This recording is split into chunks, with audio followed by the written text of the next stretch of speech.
Susan and Ned were driving through a wooded, empty selection of highway. Lightning flashed, thunder roared, the sky went dark in a torrential downpour. "We'd better stop," said Susan. Ned nodded his head in agreement.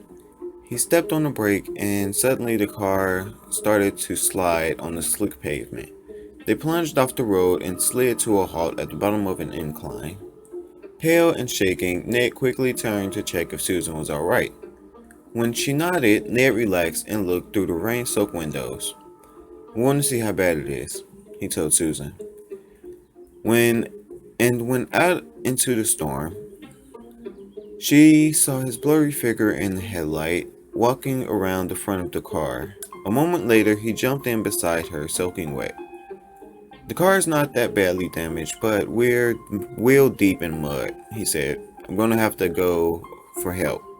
Susan swallowed nervously. There would be no quick rescue here.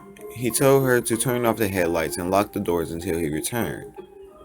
Axe Murder Hollow, although Ned hadn't said the name aloud, they both knew what he had been thinking when he told her to lock the car. This was a place where a man had once taken an axe and hacked his wife to death in a jealous rage over an alleged affair. Supposedly, the axe-wielding spirit of the husband continued to haunt this section of the road. Outside the car, Susan heard a shriek, a loud thump, and a strange gurgling noise, but she couldn't see anything in the darkness. Frightened, she shrank down in her seat. She sat in silence for a while, and then she noticed another sound. Boom.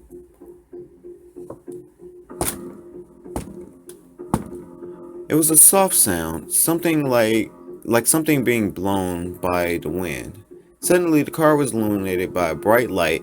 An official-sounding voice told her to get out of the car. Ned must have found a police officer. Susan unlocked the door and stepped out of the car. As her eyes adjusted to the bright light, she saw it. Hanging by his feet from the tree next to the car was the dead body of Ned.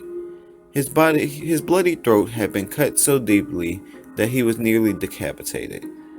The wind swung his corpse back and forth so that it thumped against the tree. Susan screamed and ran toward the light.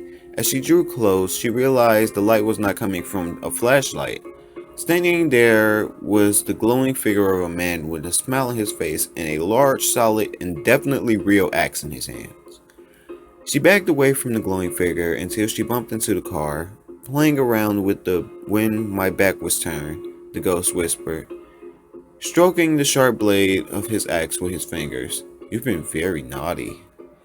The last thing she saw was the glint of the axe blade in the eerie incandescent light.